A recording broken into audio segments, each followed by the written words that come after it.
Kemudian pakutana selanjutnya makada nareko engka to matanro napa napigo i payment ya apa yang sudah dia napa napigo i payment. Apabila ada orang yang bersumpah kemudian setelah itu dia tetap melakukan atau melanggar apa yang telah dia sumpahkan, bagaimana hukumnya? Maka dia terkena dengan kafaratul yamin, ya. Dia harus membayar kafaratul yamin. Kafara denda yang harus dia bayar karena telah melanggar janjinya. Dengan cara apa?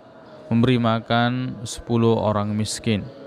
Memberi makan 10 orang miskin. Wallahu a'lam.